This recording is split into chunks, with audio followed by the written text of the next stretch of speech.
Hi students, अगर आपको बिल्कुल कंप्यूटर चलाना नहीं आता और आप स्टार्टिंग से कंप्यूटर सीखना चाहते हैं तो YouTube पर हमारी इस फ्री ट्रेनिंग कोर्स की वीडियो सीरीज को देखकर आप एक हफ्ते के अंदर ही कंप्यूटर में एक बिगिनर से एक्सपर्ट बन जाएंगे। नमस्कार दोस्तों, आज हम इस वीडियो में बात करेंगे कंप्यूटर फंडामेंटल के पार्ट 4 के बारे में, जिसमें हम जानेंगे मेमोरी के बारे में। तो मेमोरी का आपका इस वीडियो को देखने के बाद जो भी डाउट होगा वो क्लियर हो जाएगा। कितने टाइप की मेमोरी है, मेमोरी के क्या क्या काम रहते हैं। वीडियो थोड़ी लंबी होने वाली है, लेकिन आप मेमोरी के रिलेटेड अगर वीडियो देखना चाहते हैं इसको पूरा एक बार देख लेंगे तो आपके सारे डाउट क्लियर हो जाएंगे। चलते हैं आगे वीडियो में, देखते हैं कि मेमोरी क्या है। तो सबसे पहले जानेंगे computer memory is any physical device capable of storing information temporary और परमानेंटली। कोई भी मेमोरी होती है वो एक डेटा स्टोर करने के लिए होता है, ठीक है। वो एक प्राइमरी टेम्पररी डेटा सेव कर रही हो या फिर परमानेंटली डेटा सेव कर रही हो। For example random access memory जो कि टेम्पररी डेटा को सेव करती है, जो कि वोलेटाइल मेमोरी कहलाती है। Store information on integrated circuit use by the operating system, software and hardware. इसको हम आगे डिटेल में जानेंगे कि रैम एक वोलेटाइल मेमोरी क्यों है और रोम नॉन वोलेटाइल क्यों है। सबसे पहले हम जानेंगे मेमोरी कितने प्रकार की होती है। तो मेमोरी होती है दो प्रकार की, फर्स्ट प्राइमरी मेमोरी और सेकेंडरी मेमोरी। सबसे पहले हम जानेंगे कि प्राइमरी मेमोरी कितने टाइप की है और सेकेंडरी मेमोरी कितने टाइप की है। ये है मेमोरी के टाइप्स, ठीक है। फर्स्ट है प्राइमरी मेमोरी और सेकेंडरी मेमोरी। प्राइमरी मेमोरी के अंदर रैम और रोम आ जाती है। रैम होती है रैंडम एक्सेस मेमोरी और रोम रीड ओनली मेमोरी। रैम के पार्ट्स हो जाते हैं, एक होता है एस रैम और डी रैम, स्टैटिक रैम और डायनामिक रैम। तो इसकी डेफिनेशन आगे समझेंगे, आप बस इसका एक स्ट्रक्चर अभी जान लो कि इनका जो एक स्ट्रक्चर है किस किस टाइप से है। रोम का P ROM, E P ROM, E P ROM. अभी रोम ये अलग अलग प्रकार की हैं, ये अलग अलग अपग्रेड वर्जन है इनके, तो इनके बारे में हम डिटेल में जानेंगे। फिर रहता है सेकेंडरी मेमोरी के अंदर आता है मैग्नेटिक मेमोरी, मैग्नेटिक डिस्क जिसको हम हार्ड डिस्क बोलते हैं, ओके। एंड ऑप्टिकल डिस्क जिसके अंदर सीडी, डीवीडी, बीएसडी ये सारी चीजें आती हैं। और तीसरी रहती है मैग्नेटिक टैप जिसके अंदर हमारी USB, chip card, memory slot, SSD ये सारी चीजें आती हैं। अभी कंप्यूटर के अंदर जो सेकेंडरी स्टोरेज आ रही थी हार्ड डिस्क, इसके जगह पे एसएसडी आ रही है, इससे स्पीड भी अच्छा रहता है। अभी हम जानते हैं इनके डिटेल में। सबसे पहले हम जानेंगे कि प्राइमरी मेमोरी क्या है। मेमोरी दो प्रकार की बताई, प्राइमरी मेमोरी और सेकेंडरी मेमोरी, ठीक है। उनके आपने टाइप्स जान लिए। अभी इन्हीं चीजों को हमने सभी डिटेल में समझना है कि इनके क्या क्या काम रहते हैं। तो यहां पे हम जानेंगे प्राइमरी मेमोरी को। Primary memory is computer memory that a process और कंप्यूटर एक्सेस फर्स्ट और डायरेक्टली। प्राइमरी मेमोरी का जो काम होता है वो प्रोसेस कराना है, ओके, एक्सेस कराना है। अगर हम कंप्यूटर में कोई भी डेटा को रिट्राइव करते हैं या फिर कोई भी हम प्रोसेस कराना चाहते हैं, कुछ काम को प्रोसेस कराना चाहते हैं, तो उस समय के लिए प्राइमरी मेमोरी काम करती है। इसमें कोई डेटा जो स्टोर होता है वो एक टेम्पररी बेस के लिए होता है, टेम्पररी डेटाबेस होता है, परमानेंटली होता है, लेकिन वो आगे जानेंगे कैसे है। It is allow the processor to access running execute application and service that are temporary stored, ठीक है, in a specific memory location. अभी रैंडम एक्सेस मेमोरी का, जैसे आप मोबाइल का अपने एप्लीकेशन कोई भी ओपन किया, आपने यूट्यूब पे क्लिक किया, जब यूट्यूब पे आपने क्लिक किया तो आपको एक डेटा प्रोवाइड कराएगा जो यूट्यूब के सर्वर में है। जो बीच का प्रोसेस है क्लिक करने के बाद का, वो आपके फोन में रैंडम एक्सेस मेमोरी कराता है। अब जो डेटा स्टोर है, जो आपको कोई वीडियो एक्सेस कर पाते हैं, कोई वीडियो देख पाते हैं, वो वीडियो सेकेंडरी मेमोरी में होता है, जो कि यूट्यूब के सर्वर में होता है। ठीक है, तो प्राइमरी मेमोरी का काम है सर्विस को एग्जीक्यूट कराना, एप्लीकेशन को एग्जीक्यूट कराना। ठीक है, ये टेम्पररी स्टोरेज रहता है और किसी स्पेसिफिक मेमोरी लोकेशन को एक्सेस करके देता है। जैसे कि आप अपने कंप्यूटर में क्लिक किया ई ड्राइव में, तो ई ड्राइव के लोकेशन से जो डेटा को रिट्राइव करके आपको शो कराना या डाउनलोड कराने का कैपेबिलिटी कौन प्रोवाइड करता है? वो कैपेबिलिटी किसके पास होती है? रैम कराता है। वो काम रैम का रहता है। और जो आपका डेटा स्टोर है ई ड्राइव में, वो सेकेंडरी मेमोरी में है। तो ये स्पेसिफिक मेमोरी लोकेशन से डेटा रिट्राइव कराता है। Primary memory is also now as primary storage और मैन मेमोरी। ठीक है, आप अपना फोन खरीदने जाते हैं, सबसे पहले मैन मेमोरी पूछते हैं, कितनी रैम है इसके अंदर? 4 GB रैम। हाँ, अच्छे एप्लीकेशन काम करेंगे। 8 GB है और अच्छे करेंगे। ठीक है, so these memories are manufacture by integrated electric circuit and semiconductor device. तो जो ये मेमोरी बनी होती है वो कैसे मैन्युफैक्चर होती है? इंटीग्रेटेड सर्किट और इलेक्ट्रॉनिक सर्किट से बनी होती है, और कुछ इसके अंदर सेमीकंडक्टर लगे रहते हैं। छोटी छोटी सी चिप इसके अंदर रहती हैं। It has limited capacity as data lost when power is switch off. जैसे कि मैंने पहले बताया, टेम्पररी बेस डेटा सेव रहता है। अगर आपका स्विच ऑफ हो गया या पावर लॉस हुआ डिवाइस का, तो ये डेटा सेव नहीं होगा। आप किसी वर्ड या कंप्यूटर के अंदर कुछ टाइप कर रहे हैं, टाइप करते करते अगर आप पावर बैकअप नहीं है, लाइट चली गई, तो जो आपने टाइप किया सेव नहीं किया, सेकेंडरी स्टोरेज में नहीं गया, वो प्राइमरी में है वो, और वो डिलीट हो जाएगा, डेटा लॉस हो जाएगा। Primary memory are divided into 2 sub categories. ठीक है, सो फर्स्ट है रैम, अभी दूसरी है रोम। अभी ये है रैंडम एक्सेस मेमोरी और ये है read only memory.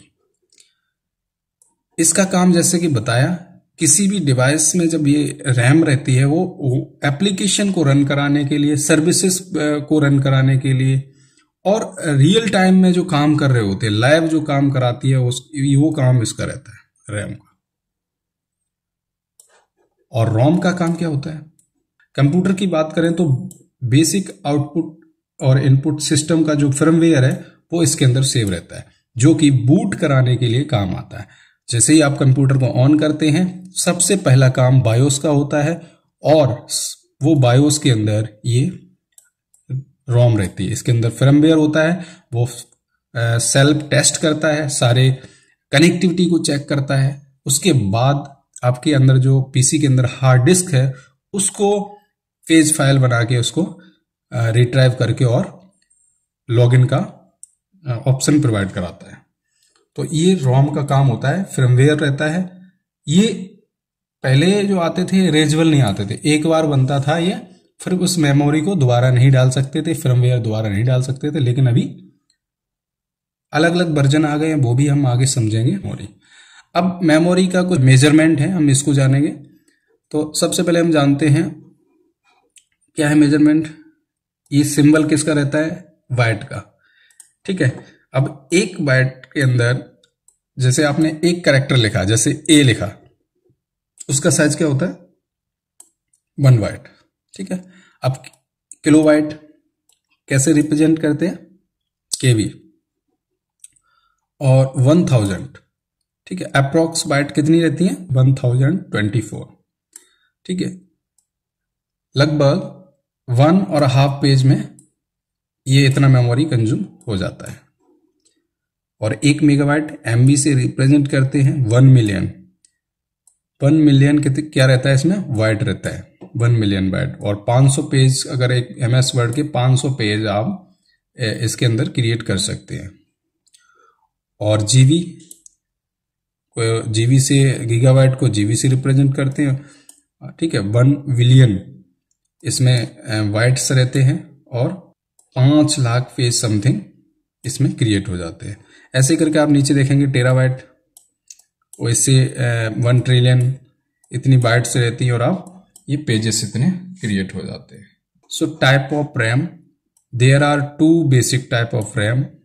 Dynamic RAM क्या होती है? The term dynamic indicate that the memory must be constantly refreshed और it will loss it content. Dynamic RAM जो होती है वो उसका रिफ्रेश टाइम होता है, वो बार बार रिफ्रेश हो रहती है और डेटा भी लॉस उसमें पावर लॉस होने के बाद होता है। स्टैटिक में क्या है? Faster and more reliable then D RAM. D RAM से ये फास्टर होती है, डी रैम से ये अच्छी रैम होती है। The term static is derived from the fact that it does not need to be refreshed like dynamic. ठीक है, तो इसको स्टैटिक रैम को रिफ्रेश होने की जरूरत नहीं है। ठीक है, जैसे कि डायनामिक रैम होती थी। It can give access time as low as 10 nanosecond. ठीक है, तो ये जो डायनामिक है वो फास्ट नहीं है, जबकि स्टैटिक फास्ट है। कितनी? 10 नैनोसेकेंड। मच मोर एक्सपेंसिव, इसलिए वो महंगी है। किससे? डायनामिक से एस रैम कॉस्टली आती है। Due to its high cost, S RAM is often use only as a memory cache. इसीलिए ये बहुत ही कॉस्टली है, इसलिए हम इसको कहीं भी इस्तेमाल नहीं करते हैं, सिर्फ कैसे मेमोरी में इस्तेमाल किए जाते हैं। अभी कैसे मेमोरी क्या होती है वो भी जान लेते हैं। कैसे memory A special high speed storage mechanism. It can be either A reserved section, ठीक है, ऑफ मैन मेमोरी और an independent high speed storage device. इसको समझ लीजिए, ये क्या होता है? कैसे मेमोरी एक प्राइमरी मेमोरी का ही पार्ट है, बस जो रैम और हार्ड डिस्क के बीच में जो कार्रवाई होती है ये डेटा को पुश कराने का काम करती है। आप ऐसे नहीं समझेंगे, आप यहां पे एक बार समझिए। यहां पे हम समझते हैं, ये यहां पे समझो आप, ये पानी भरा है, ठीक है, एक बहुत वाटर है और ये पूरा इलाका वाटर का है पूरा, और एक स्पेस ये है। अब यहां से, इस जगह से आपको यहां जाना है। जब यहां से जाएंगे, पानी है, पानी में घुस के जाना पड़ेगा या तो, लेकिन घुसना नहीं है तो यहां पे एक कोई सपोर्ट कोई देना पड़ेगा। ठीक है, यहां कोई सपोर्ट दिया आपने तो आप यहां से यहां पैर रखेंगे और यहां पहुंच जाएंगे। सेम ये जो काम है ये कैसे मेमोरी करता है। किसी डेटा को यहां से एक्सेस करना है तो उस डेटा को ये बीच में जाते ही इसको पुश करता है, यहां पहुंचाता है। ये कैसे मेमोरी का काम होता है। अभी स्टैटिक रैम और डायनामिक रैम में कुछ डिफरेंट है। S RAM use transistor to store a signal bit और डेटा, जबकि dynamic RAM use a separate capacitor, okay, store each bit of data. ठीक है, इसमें ट्रांजिस्टर लगे होते हैं और ये सेपरेट किससे? कैपेसिटर से। S RAM does not need periodic refreshment और मेंटेन डेटा, जैसे कि पहले बताया। Dynamic RAM need to periodic refreshment to maintain the charge in the capacitor for the data, क्योंकि इसको रिफ्रेश की जरूरत होती है, क्योंकि इसमें जो कैपेसिटर रहता है उसको चार्ज करने की रिक्वायरमेंट होती है। इसमें कैपेसिटर जैसे हमारे जो इलेक्ट्रिकल फैन होते हैं, फैन के अंदर कैपेसिटर होता है, ठीक है, वो क्या है? रेगुलर करंट को प्रोवाइड करता है, तो चार्ज होने की रिक्वायरमेंट होती है, इसलिए इसको में चार्ज होने की रिक्वायरमेंट होती है। तो नेक्स्ट है, S RAM structure is complex than D RAM और D RAM structure is complex than S RAM. Structure भी इसका थोड़ा कॉम्प्लेक्स रहता है। एस रैम आर एक्सपेंसिव, ठीक है, तो ये थोड़ी महंगी रहती है, ठीक है, और ये थोड़ी सस्ती रहती है। एस रैम आज फास्टर, महंगी है तो फास्टर भी है, और ये थोड़ा कम फास्टर है। ये कैसे मेमोरी में यूज होती है, और ये डायनामिक रैम जो मैन मेमोरी में रैम यूज करते हैं। DDR पहले सबसे पहले ये रैम आई थी DDR डबल डेटा रेट, इसका फुल फॉर्म होता है, फिर double data rate 2, double data rate 3, double data rate 4, अभी भी डबल डेटा रेट 5 आ रही है। ये इनकी पिन होती है, कितने पिन की रहती है, 30 पिन की रहती है। इसका साइज कितना रहता है वो लिखा है, ये 72 पिन की रहती है और ये 168 पिन की रहती है, यहाँ साइज रहता है।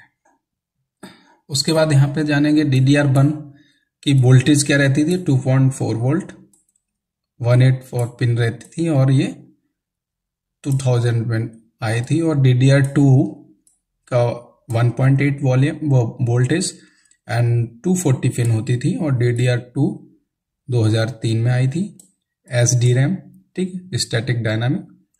And DDR3 1.5 volt and 240 pin, DDR3 2007। उसके बाद DDR4 जो कि मैक्सिमम कंप्यूटर्स में अभी DDR4 चल रही है। तो 1.5 वोल्ट 288 पिन होती हैं उसके अंदर, और ये DDR4 2014 में, और 2020 में आई है DDR5। अभी मेन इंपोर्टेंट चीज क्या है इसमें देखने वाली, जैसे DDR2 सबसे पहले DDR थी तो उसका डेटा ट्रांसफर रेट बहुत कम होता था, ठीक है। DDR1 का डेटा ट्रांसफर रेट ही, और DDR2 का डेटा ट्रांसफर रेट ये है, और DDR3 का ये है, ऐसे DDR4 का, DDR5 का। सो जब आप कोई भी रैम परचेज करने जाते हैं अपने कंप्यूटर के लिए तो उसमें डेटा ट्रांसफर रेट भी रहता है। तो जितना डेटा ट्रांसफर रेट अच्छा होगा उतना अच्छा रैम होगा। आप DDR2 मान लो, DDR2 में भी आप अगर खरीदते हैं कोई भी, तो देखो कहां से 3200 MB पर सेकेंड से लेके 8533 MB पर सेकेंड की स्पीड वाली रैम मिलती है। तो ये 4-5 प्रकार के रैम आते हैं, तो इनमें से सबसे बेस्ट कौन सी मानी जाएगी, ये ऐसे करके आप डिसाइड कर सकते हैं जब भी परचेज करने जाते हैं। अभी जानते हैं read only memory. Read only memory इसका फुल फॉर्म होता है, ये परमानेंट मेमोरी होती है। CPU can only read instruction from ROM, ठीक है, come with instruction permanently store bye manufacture, जिसमें डेटा में पता है पहले से सेव रहता है, परमानेंटली मैन्युफैक्चर होके आती है, कंपनी मैन्युफैक्चर करके देती है, डेटा स्टोर करके देती है, जो कि फर्मवेयर होता है। Instruction can not be overwrite, इसमें इंस्ट्रक्शन ओवरराइट नहीं होता है, ठीक है। लेकिन अभी जो ROM आ रही है उनमें इरेजेबल आती हैं, वो इलेक्ट्रॉनिक इरेजेबल होती हैं, जो EEPROM बताया था, वो आगे देखते हैं। Specially instruction needed to startup के लिए इसकी जरूरत होती है। क्या करती है, पावर ऑन सेल्फ टेस्ट, जैसे ही आपने बटन दबाया कंप्यूटर का या मोबाइल का तो ये सेल्फ टेस्ट करती है।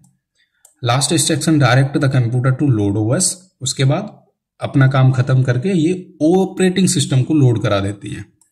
ये नॉन वोलेटाइल होती है, ये पावर ऑफ होने पर इसका जो डेटा है वो रेज नहीं होता है।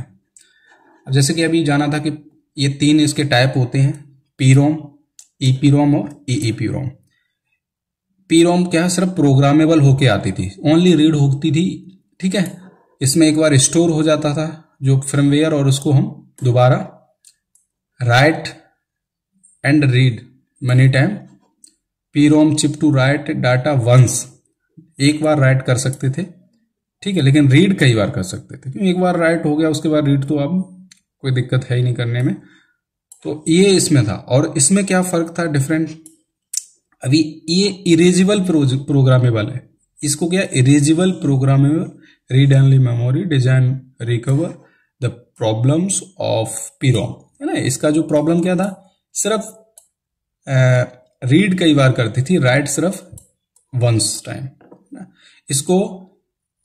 इसको डिलीट भी कर सकते थे और इरेज भी कर सकते थे, ठीक है। अभी तीसरे में क्या किया है, ये इलेक्ट्रिकली इरेजेबल है, इलेक्ट्रिकली इसको इरेज किया जा सकता है, प्रोग्राम किया जा सकता है, रीड भी किया जा सकता है, ठीक है। But it use electrical beam for erase the data of ROM, ये इसका डिफरेंट है। अभी यहां पे हम समझ लेंगे कि अलग अलग ROM, रैम और वर्चुअल रैम क्या है और कैसे मेमोरी क्या है। ROM ऑलरेडी हम लोग ने पढ़ लिया है, लेकिन यहाँ पे हमने जो भी पढ़ा है पिछले 20-25 मिनट में, वो आप इसको स्लाइड को भी ठीक से पढ़ेंगे तो वो पूरी चीजें आप समझ जाएंगे। ROM क्या, रीड ओनली मेमोरी होता है, hold the boot up program, program को बूट करने के लिए इसका इस्तेमाल होता है। Run as soon computer is turn on, जब कंप्यूटर ऑन होता है तभी इसका इस्तेमाल होता है। इज नॉन वोलेटाइलाइज, जैसे पहले बताया, ये लाइट पावर लॉस होने पर डेटा लॉस नहीं होता इसमें, ठीक है। यूजली क्विक स्मॉल कैपेसिटर, ये कैपेसिटर जैसे इस्तेमाल किया जाता है जैसे फैन में कैपेसिटर होता है। अभी जानते हैं रैम क्या होती है, random access memory. Hold the data on the program that are running, जब उसमें हम काम कर रहे होते हैं उसी समय के लिए डेटा होल्ड करके रखता है। कौन, रैम। इज वोलेटाइल, ये वोलेटाइल है, पावर लॉस होते ही, पावर ऑफ होते ही डेटा इरेज हो जाता है। 4 GB standard for laptop, laptop के लिए 4 GB आती, अभी तो 8 GB भी आ रही है, ठीक है, और बाकी ज्यादा भी आ रही है। सर्वर्स के लिए 32 64 GB। So the more RAM is the better than performance, जितनी ज्यादा रैम होगी उतना ही कंप्यूटर का परफॉर्मेंस अच्छा होगा। अभी जानेंगे वर्चुअल क्या है, virtual memory. Use when running out of RAM, जो रैम के द्वारा जो डेटा वैन जब भेजते हैं कहीं दूसरी जगह तब उस वर्चुअल मेमोरी के, यार ये रैम से अलग होता है, हार्ड डिस्क से भी हम वर्चुअल रैम का काम करा सकते हैं, ठीक है। तो रैम से ये मेमोरी अलग होती है। Use A section of the hard drive, ठीक है, हार्ड ड्राइव से कुछ सेक्शन को हम इसमें टेम्पररी बेस के लिए हम उससे एक लोन पे मांग सकते हैं, भाई हमें रैम के लिए इतनी स्टोरेज दे दो, ठीक है। Take the longer than access RAM so not the permanently solution, तो ये कोई परमानेंटली सॉल्यूशन नहीं है। हम जब हमारा कंप्यूटर स्लो हो जाता है तो हम ये वर्चुअल मेमोरी उससे रैम के लिए थोड़ा सा क्रिएट कर सकते हैं। अभी कैशे मेमोरी क्या होती है तो जानेंगे। Cache memory located on the processor, ये प्रोसेसर में लोकेट रहती है। स्मॉल कंपेयर टू रैम, ठीक है, much quicker than RAM but much more expensive, जैसे कि पहले बताया ये थोड़ी महंगी होती है, इसलिए हम रैम के लिए इसको इस्तेमाल नहीं करते हैं, और ये एक्शन इसका जो फास्ट होता है इसलिए वो महंगी भी है। Use to hold data that is use to a lot. Okay, so हमने आज जाना मेमोरी के बारे में, तो थैंक यू, मिलते हैं नेक्स्ट वीडियो में।